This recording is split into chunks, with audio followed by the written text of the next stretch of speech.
Eh bien, bonjour les amis, c'est Jeanne d'Arc. Cette semaine, nous reparlons du pouvoir d'achat. Eh oui, un sujet qui a un petit goût de revenez-y. Il n'y a pas longtemps, dans une vidéo, on avait vu que le programme du Rassemblement National, question pouvoir d'achat, c'est pas top. Mais en réalité, ça n'est pas complètement vrai.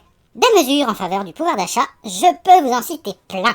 Enfin, quelques-unes quoi. Enfin, disons que j'en ai trouvé une. Vous voulez savoir c'est quoi? Je vous le dis tout de suite.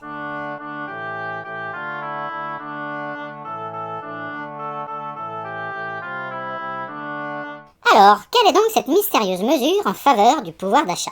Eh bien, le vendredi 31 octobre 2025, à l'Assemblée nationale, les députés devaient se prononcer au sujet de la taxe Zuckman, qui vise à mettre en place un impôt minimum de 2% sur les très hauts patrimoines. Les députés du Rassemblement national, parmi d'autres, ont voté contre cette taxe Zuckman. Si ça augmente pas le pouvoir d'achat, ça, j'y connais rien en économie. Bon ok, c'est pas pour tout le monde, c'est vrai. Là, on parle du pouvoir d'achat des très riches. Mais bon, franchement, vous pourriez être content pour eux quand même. Alors là, vous voyez, c'est le pouvoir d'achat des très riches sans la taxe Zuckman. Et là, ce serait le pouvoir d'achat des très riches avec la taxe Zuckman. Franchement, c'est scandaleux. Comment ils vont faire pour survivre? Allez, place au débat maintenant. Pour en savoir plus, nous accueillons en exclusivité, s'il vous plaît, mon cher ami, l'éminent spécialiste Charles Martel. Bienvenue Charles. Alors Charles, dites-nous tout. Je brûle d'en savoir plus. Est-ce qu'il faut taxer plus les très riches? Passionnant.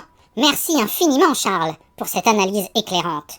Et tout ça, c'est pas vraiment une nouveauté d'ailleurs, car le Rassemblement national s'est toujours opposé à la taxation des plus riches, comme par exemple en 2023, où il avait déjà voté contre le rétablissement de l'impôt sur la fortune. Pour terminer, je vous partage cette anecdote assez cocasse. D'après un sondage, les sympathisants RN sont favorables à la taxe Zuckman à 75%. Alors là les amis, je vais devoir vous parler sérieusement.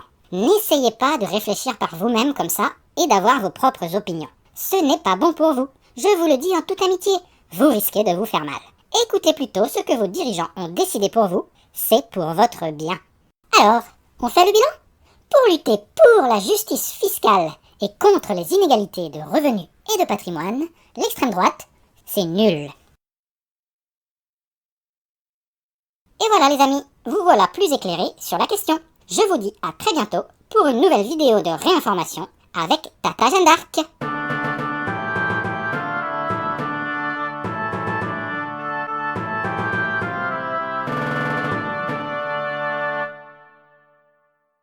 Allô Vincent, c'est Jeanne.